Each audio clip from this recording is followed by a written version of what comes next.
இயேசு கிறிஸ்துவின் இனிய நாமத்தில் வாழ்த்துக்கள். நாளிலும் ஏசாயா தீர்க்கதரிசியின் புஸ்தகம் 41வது அதிகாரத்தை நாம் தியானிக்கப் போகிறோம்.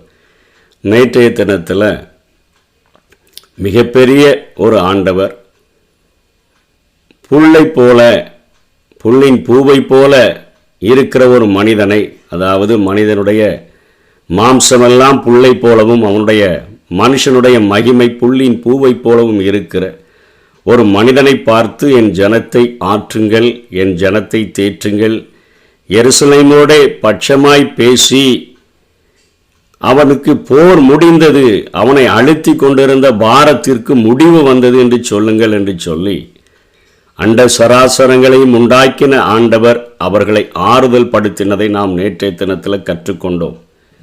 அந்த 40ஆம் அதிகாரம் 12ஆம் வசனத்தில் சொன்னது போல, தண்ணீர்கள் இந்த உலகத்தில் உள்ள எல்லா தண்ணீரையும் தமது கைப்பிடியில் அளக்கக்கூடிய, இந்த உலகத்தில் உள்ள அந்த மண்ணை எல்லாமே மரக்காலில் அடக்கிவிடக்கூடிய, வானங்களை தன்னுடைய ஜான் அளவாக அளந்து விடக்கூடிய, பர்வதங்களையும் மலைகளையும் துலாக்கோளாலும் தரசாலும் நிறுத்து எவ்வளோ வெயிட் இருக்குதுன்னு சொல்லிவிடக்கூடிய வல்லமை மிகுந்த ஒரு ஆண்டவர். அவருக்கு ஆலோசனைக்காரராகவும் யாரும் இல்லை, அவருக்கு போதிக்கத்தக்கதாகவும் யாரும் இல்லை, அவருக்கு நிகராக நின்று அவரோடு கூட பேசக்கூடியதற்கும் ஆள் இல்லை. அப்படிப்பட்ட மகா பெரிய ஒரு ஆண்டவர் மனிதனோடு கூட தன்னுடைய அன்பை சொல்லி, நீ இளைப்படைவதில்லைப்பா, நீ சோர்ந்து போகிறதில்லைன்னு சொல்லி இளைப்படைந்தவனுக்கு அவர் கொடுக்கிற ஆறுதலான வார்த்தைகளை, நீ எனக்கு காத்திருந்தா புதுபலன் அடைந்து கழுகுகளைப் போல செட்டைகளை அடித்து நீ எழும்ப முடியும், ஓடினாலும் இளைப்படைய மாட்ட, நீ நடந்தாலும் சோர்ந்து போக மாட்டான்னு சொல்லி தேற்றின காரியங்களை கற்றுக்கொண்டோம். எப்படி மதியான வேளையில் தமஸ்குவை நோக்கி சென்று கொண்டிருந்த பவுல் சவுலாக மாறுகிறதற்கு முன்பாக அந்த சூரிய பிரகாசத்திலும் ஒரு மிகப்பெரிய ஒரு பிரகாசத்தை கண்டபோதிலும் அவ்வளோ வல்லமையாய் தன்னை வெளிப்படுத்தின இயேசுடைய வார்த்தை எப்படி இருக்குது? நீ துன்பப்படுத்துகிற இயேசு நானே. எப்படி தன்னை நேசிக்கிற பிள்ளைகள் அவரை காயப்படுத்தும் பொழுது, என்னுடைய சிநேகிதனுடைய வீட்டில் பட்ட காயங்கள் என்று சொல்லி ஒரு அவ்வளோ பெரிய வல்லமை நிறைந்த ஆண்டவருடைய இருதயத்தின் ஆழங்களில் காணப்படுகிற அந்த அன்பை குறித்து, என் ஜனத்தை ஆற்றுங்கள் தேற்றுங்கள் என்று சொல்லி குமுறக்கூடிய அன்பின் இருதயத்தை குறித்து நேற்றைய தினத்தில் நாம் கற்றுக்கொண்டோம். இந்த நாளில் 41ஆம் அதிகாரத்தில் ஆண்டவர் அங்கே விக்கிரகங்களை வழிபட்டு கொண்டு அவருடைய ஜனங்களுக்கு விரோதமாக கிரியை செய்கிற ஜனங்களை பார்த்து, தீவுகளே எனக்கு முன்பாக மௌனமாயிருங்கள், ஜனங்கள் தங்கள் பலனை புதிதாக்கி கொண்டு சமீபித்து வந்து பின்பு பேச கடவர்கள், நாம் ஒருமிக்க நியாயாசனத்துக்கு முன்பாக சேருவோம் என்று சொல்லி அவர் தீவுகளை அழைக்கிறதை பார்க்கிறோம். அவர்களை அழைத்து, நீங்கள் வாங்க, என்னிடத்தில் வந்து என்னோடு கூட வழக்காடும்படியாக வாங்க. 4ஆவது வசனத்திலே அதே அதிகாரத்தில் சொல்கிறார், அதை செய்து நிறைவேற்றி ஆதி முதற்கொண்டு தலைமுறைகளை வரவழைக்கிறவர் யார்? முந்தினவராக இருக்கிற கர்த்தராகிய நான் தானே, பிந்தினவர்களோடும் இருப்பவராகிய நான் தானே. நான் தான்ப்பா உங்களை அழைக்கிறேன், நீங்கள் எல்லாரும் வாங்க அப்படின்னு சொல்லிட்டு 21ஆம் வசனத்தில் உங்கள் வழக்கை கொண்டு வாருங்கள் என்று கர்த்தர் சொல்லுகிறார். உங்கள் பலமான நியாயங்களை வெளிப்படுத்துங்கள் என்று யாக்கோபின் ராஜா உரைக்கிறார். அவர்கள் அவைகளை கொண்டு வந்து சம்பவிக்க போகிறவைகளை நமக்கு தெரிவிக்கட்டும். ஆண்டவர் விக்கிரகங்களை வழிபடுகிறவர்களை, ஆண்டவரை விட்டுவிட்டவர்களை அழைக்கிறதாக இங்கே நாம் பார்க்கிறோம். அவைகளில் முந்தி சம்பவிப்பவைகள் இன்னவை என்றும் சொல்லி நாம் நம்முடைய மனதை அவைகளின் மேல வைக்கும்படிக்கும், பிந்தி சம்பவிக்க கூடியவைகள் என்னன்னு சொல்லி நாம் அறியும்படிக்கும் நமக்கு தெரிவிக்கட்டும். ஆண்டவர் என்ன சொல்றாரு? ஏசாயாவை கொண்டு நான் முந்தி சம்பவித்தவைகளையும் இப்பொழுது சம்பவிக்கிறவைகளையும் இனிமேல் சம்பவிக்க போகிறவைகளையும் கூட நான் அறிவிக்கிற ஒரு வல்லமை உடையவனாக நான் ஏசாயாவுக்கு என்னை வெளிப்படுத்தி என் ஜனங்களுக்கு அந்த வார்த்தைகளை கொடுத்து கொண்டிருக்கிறேன். ஆனால் நீங்கள் அப்படிப்பட்ட நிலைமையில இல்லாத தெய்வங்களை உண்டு பண்ணி நீங்க வைத்திருக்கிறபடினால வாங்க, அதையும் சேர்த்து எடுத்துட்டு வாங்க. அவைகள் முந்தி சம்பவிப்பவைகள் இன்னதுன்னு சொல்லட்டும், அதன் மேல நம்ம மனதை வைக்கலாம். பிந்தி சம்பவிக்கவைகளையும் நாம் அறியும்படிக்கு அது நமக்கு தெரிவிக்கட்டும், வருங்காரியங்களை நமக்கு அறிவிக்கட்டும், பின்வரும் காரியங்களை எங்களுக்கு தெரிவியுங்கள், அப்பொழுது நீங்கள் தேவர்கள் என்று அறிவோம், அல்லது நன்மையாவது தீமையாவது செய்யுங்கள், அப்பொழுது நாங்கள் திகைத்து ஏகமாய் கூடி அதை பார்ப்போம் என்று சொல்லி இங்கே ஆண்டவர் தன்னை விட்டு மற்ற தேவர்களை வழிபடுகிற ஜனங்களையும் அந்த தேவர்களையும் கூட்டு சவால் விட்டு நியாயாசனத்துக்கு முன்பாக வழக்காடுவோம் என்று அழைக்கிறதை பார்க்கிறோம். அவரே முடிவும் சொல்லுகிறார் 24ஆம் வசனத்தில், இதோ நீங்கள் சூனியத்திலும் சூனியமாய் இருக்கிறீர்கள், உங்கள் செயல் வெறுமையிலும் வெறுமையானது, உங்களை தெரிந்து கொள்ளுகிறவன் அருவருப்பானவன் என்று சொல்லுகிறார். நீங்க முன்னாடி நடந்ததையும் அறிவிக்க போறதில்லை, பின்னாடி நடக்க போறவைகளையும் தெளிவாக அறிவிக்க போகிறதில்லை, நீங்க நன்மையும் செய்ய போறதில்லை, தீமையும் செய்ய போறதில்லை. நீங்க சூனியத்திலும் சூனியமாய் இருக்கிறீர்கள்னா சீரோவிலும் சீரோவா இருக்கிறீங்க, ஒன்றும் இல்லாமல் இருக்கிறீங்க, உங்கள் செயல்கள் வெறுமையிலும் வெறுமையாய் இருக்கிறது, உங்களை தெரிந்து கொள்ளுகிறவன் அருவருப்பானவன். நீங்க வழக்காடணும்னா என்கிட்ட வந்து என்னோடு கூட வழக்காடுங்கள் என்று சொல்லி ஆண்டவர் அங்கே அழைக்கிறதை நாம் பார்க்கிறோம். இப்படிப்பட்ட ஒரு ஆண்டவர் இங்கே தன்னுடைய ஜனங்களை பார்த்து, என் ஜனத்தை ஆற்றுங்கள் தேற்றுங்கள் என்று சொன்னாரே. சிறையிருப்பில் இருக்கக்கூடிய ஜனங்களுக்கு வருகிற தீர்க்க தரிசனங்களாக இவைகள் இருக்கிறத இந்த இடத்துல ஆண்டவர் என்ன சொல்லுகிறார் என்று சொன்னோன்னு சொன்னா, ஆண்டவர் எப்படி விடுதலையை கொடுப்பேன், கிழக்கிலிருந்து நீதிமானை எழுப்பி தமது பாதபடியிலே வரவழைத்தவர் யார், ஜாதிகளை அவனுக்கு ஒப்பு கொடுத்து அவனை ராஜாக்களுக்கு ஆண்டவனாக்கி அவர்களை அவன் பட்டயத்துக்கு தூசியும் அவன் வில்லுக்கு சிதறடிக்கப்பட்ட தாளடியும் ஆக்கி அவன் அவர்களை துரத்தவும் தன் கால்கள் நடவாதிருந்த பாதையிலே சமாதானத்தோட நடக்கவும் பண்ணினவர் யார் என்று சொல்லி ஆண்டவர் ஒரு சேலஞ்ச் பண்ணுகிறார். இதிலே ஆண்டவர் கோரேஸ் ராஜாவை குறித்து அவர் சொல்லுகிறதை நாம் பார்க்கிறோம். கோரேசு ராஜாவை குறித்து அவர் சொல்லுகிறார். கோரேஸ் பிறப்பதற்கு 150 ஆண்டுகளுக்கு முன்னே ஏசாயா பேரோட அந்த ராஜாவை குறித்து தீர்க்க தரிசனம் சொல்லுகிறார். அதனாலதான் முந்தினவைகளை உங்களால் சொல்ல முடியுமான்னு ஆண்டவர் கேட்கிறார், பிந்தினவைகளை நீங்க உங்களால் அறிவிக்க முடியுமான்னு கேட்கிறாரு. இங்க 150 ஆண்டுகளுக்கு முன்பே, பிறப்பதற்கு 150 ஆண்டுகளுக்கு முன்பே கோரேசின் பேரை சொல்லியே தீர்க்க தரிசனம் சொல்லுகிறார். ஏசாயா 44ஆம் அதிகாரம் 28வது வசனத்துல கோரேசை குறித்து, அவன் என் மேய்ப்பன், அவன் எருசலேமை நோக்கி நீ கட்டப்படு என்று, தேவாலயத்தை நோக்கி நீ அஸ்திபாரப்படு என்றும் அவன் எனக்கு சொல்லி எனக்கு பிரியமானவைகளெல்லாம் நிறைவேற்றுவான் என்று சொல்லுகிறவர் நான் தானே. அவன் ஆண்டவரை தொழுது கொள்ளுகிறவன் அல்ல, ஆனால் அவன் ஆட்சிக்கு வந்த உடனே பரலோகத்தின் தேவனானவர் எனக்கு கட்டளையிட்டபடினால எப்படி எஸ்ராவில் சொல்லி தொடங்கப்படுகிறதோ அதே போல தன்னுடைய ஜனங்களுக்கு விடுதலை செய்கிற ஒரு அரசனாக இருப்பான் என்கிறதுனாலே இங்கே அவனை குறித்து ஏசாயா நீதிமான் என்று அழைக்கிறான்.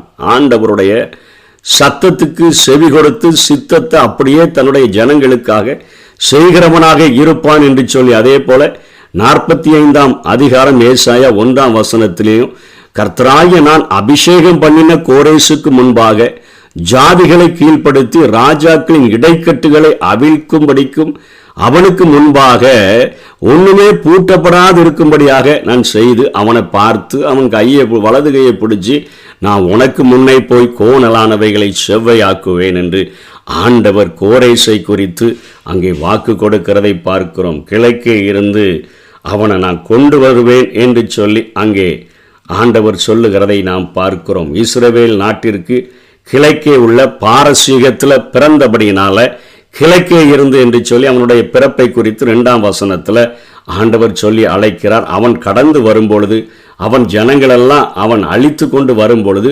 தீவுகள் எல்லாம் அதை கண்டு அவன் வழியில யுத்தத்துக்கு வரும்பொழுது எல்லாம் எப்படி பாபிலோனை நோக்கி வரும்போது இடையில இருக்கிற நாடுகள் எல்லாம் கண்டு பயப்படும், பூமியினுடைய கடையாந்தரங்களும் அவனை பார்த்து நடுங்கும்.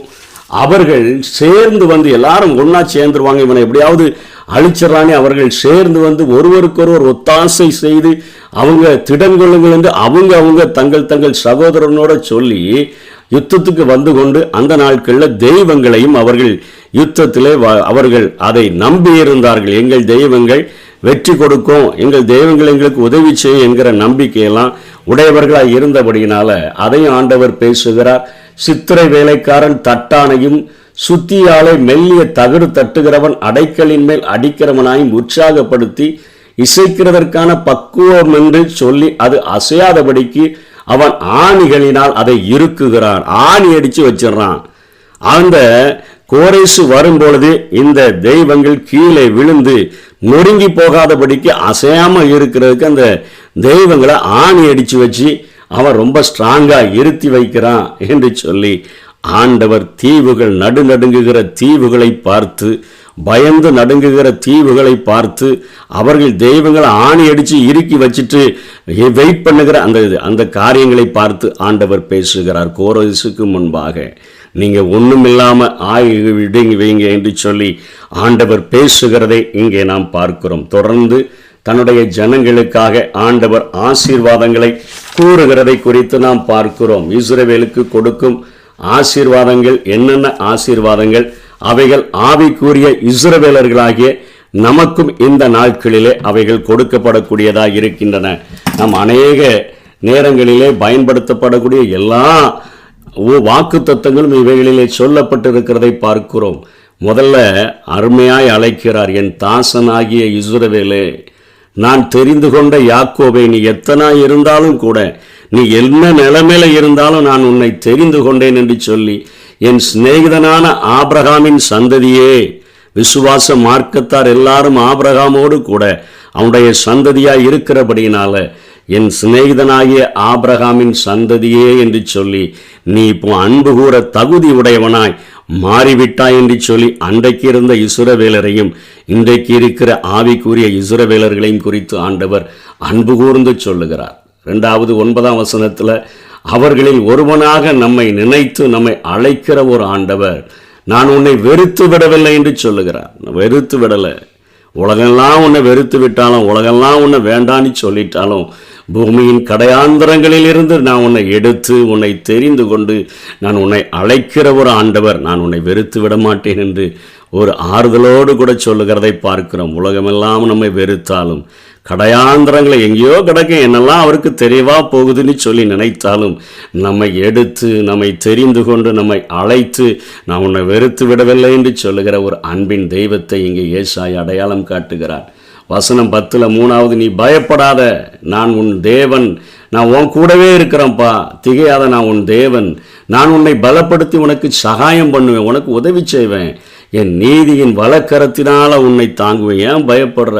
நான் உன்னோடு கூட இம்மானுவேலராக நான் இருக்கிறேன், திகையாத, நான் உன் தேவன், நான் உன்னை பலப்படுத்தி நான் உனக்கு சகாயம் பண்ணுவேன், என் நீதியின் வலக்கரத்தினால உன்னை தாங்குவேன். 4வது சொல்றாரு வசனம் 11, எதிரிகள் உன்மேல் எரிச்சலாய் இருக்கிற அந்த எதிரிகளை குறித்து யாவரும் வெட்கி இலச்சை அடைவார்கள், உன்னோட வழக்காடுகிறவர்கள் நாசமாகி ஒன்றுமில்லாம போயிடுவாங்க. உண்மையில் எரிச்சலாக இருக்கிற யாவரும் வெட்கி இலச்சை அடைஞ்சிருவாங்க, எல்லாம் நாசமா போயிடுவாங்க. உன்னோட போராடினவர்களை தேடியும் நீ காணாதிருப்பாய், உன்னோடு கூட யுத்தம் பண்ணின மனுஷர் ஒன்றுமில்லாமல் அவர்கள் இல்பொருளாக மாறிவிடுவார்கள் என்று சொல்லி எதிரிகளை குறித்து சொல்லுகிறார். 13ஆம் வசனத்தில் 6வதாக, உன் வலது கையை பிடிச்சி பயப்படாதே, நான் உனக்கு துணை நிற்கிறேன் என்று சொல்லுகிறார். நான் உனக்கு துணையாக நிற்கிறேன்ப்பா. 14ஆம் வசனத்தில் 7வதாக, யாக்கோபு என்னும் பூச்சியே, அந்த நாட்களில் இஸ்ரவேல் ஜனங்களை பார்த்து பூச்சின்னு சொல்லி அழைக்கிறவளவு அளவிற்கு அத்தனை அற்பமாக எண்ணப்பட்டவர்கள், ஒரு மேன்மையும் இல்லாமல் ஒரு தகுதியும் இல்லாமல் இருந்த அந்த ஜனங்களை பார்த்து ஆண்டவர் சொல்கிறாரு, யாக்கோபெனும் பூச்சியே, இஸ்ரவேலின் சிறு கூட்டமே. இன்னைக்கு ஆண்டவரை தொழுது கொள்ளுகிறவர்கள் மைனாரிட்டி என்று சொல்லி தான் அழைக்கப்படுகிறார்கள். அவர்களை பார்த்து ஆண்டவர் சொல்கிறாரு, உன்னை உலகம் பூச்சி, உன்னை சின்ன கூட்டம்னு சொல்லலாம், ஆனால் போரடிக்கிறதற்கு உன்னை புதிதும் கூர்மையுமான பற்கள் உள்ள எந்திரமாய் மாற்றுவேன். ஒரு தூசியை என்னால் எந்திரமாக மாற்ற முடியும். நீ அப்படிப்பட்ட எந்திரமாக மாறி விடும் பொழுது நீ மலைகளையும் மிதித்து நொறுக்கி குன்றுகளை பதருக்கு ஒப்பாக்கி விடுவாய், காற்று அவைகளை கொண்டு போய்விடும் என்று சொல்லுகிறார். காற்றடிக்கிற பதரை போல எல்லாத்தையும் நீ நொறுக்கி போட்டுருவா.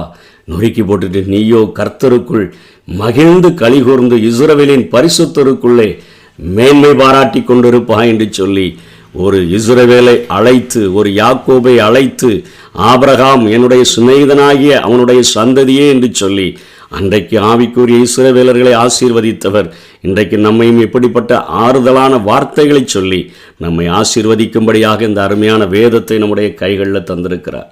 19ஆம் வசனம் 20ஆம் வசனங்களில் ஆண்டவர் வனாந்தரத்தை ஒரு விருட்சங்கள் உள்ள ஒரு காரியமாய் நான் மாற்றிவிடுவேன் என்று சொல்லுகிறார். இன்னைக்கு ஒருவேளை அந்த வனாந்தரங்களில் கேதுரு மரங்களை, சீத்தி மரங்களை, மிருது செடிகளை, ஒலிவ மரங்களை, தேவதாரு மரங்களை, பாய்மர விருட்சங்களை, புன்னை மரங்களை இவைகளையெல்லாம் நான் உண்டாக்கிடுவேன், என்னால் தான் கூடும் என்று சொல்லுகிறார். இப்படிப்பட்ட உலக பிரகாரமான ஆன்மீக வாழ்க்கையில் ஆண்டவர் கனிமரங்களினால நிறைந்த ஒரு ஆசீர்வாதத்தை வனாந்தரத்தில் விருட்சங்களை நான் உண்டு பண்ணுவேன். இது உன் வாழ்க்கையிலும் தனிப்பட்ட வாழ்க்கையில் வனாந்தரமாக வறண்டு போயிருக்கிறியா, அதை நான் விருட்சமாய் என்னால் மாத்திரம்தான் மாற்ற முடியும் என்று சொல்லுகிறார். இன்னைக்கு அவரிடத்துல வந்தால் வனாந்தரத்தை விருட்சமுள்ள மரங்கள் உள்ள ஒரு தோட்டமாக ஆண்டவர் மாற்றுவார். இல்லைன்னு சொன்னால் நம்முடைய வாழ்வு ஒரு ஆந்தைகள் அலறக்கூடிய ஒரு கொடிய ஒரு வனாந்தரமாக மாறிவிடும். நம்முடைய கரங்களில் தான் இருக்குது. அவருடைய கரங்களில் ஒப்பு கொடுத்து அவரை நம்பி நம்முடைய வாழ்க்கையை அர்ப்பணித்தோம் என்று சொன்னால் இவ்வளோ பெரிய ஆசீர்வாதங்களை தந்து நம்மை ஆசீர்வதித்து பயப்படாமல் நமக்கு துணை நின்று வனாந்தர வாழ்க்கையை செழிப்பாக்குகிற ஒரு ஆண்டவர் நம்மை வழிநடத்த முடியும். அப்படிப்பட்ட கிருபைகளை தேவன் நமக்கு தந்தருள்வாராக. ஆமென். உன்னை புதிய கூர்மையான போரடிக்கும் கருவி ஆக்குவே, மலைகளை மிதித்து நொறுக்கிடுவாய், மலைகளை மிதித்து நொறுக்கிடுவாய், குன்றுகளை தவிடு பொடியாக்குவாய், குன்றுகளை தவிடு பொடியாக்குவாய். யாக்கோபே நீ வேர் ஊன்றுவாய், பூத்து கொலுங்கிடுவாய், காய்த்து கனி தருவாய்.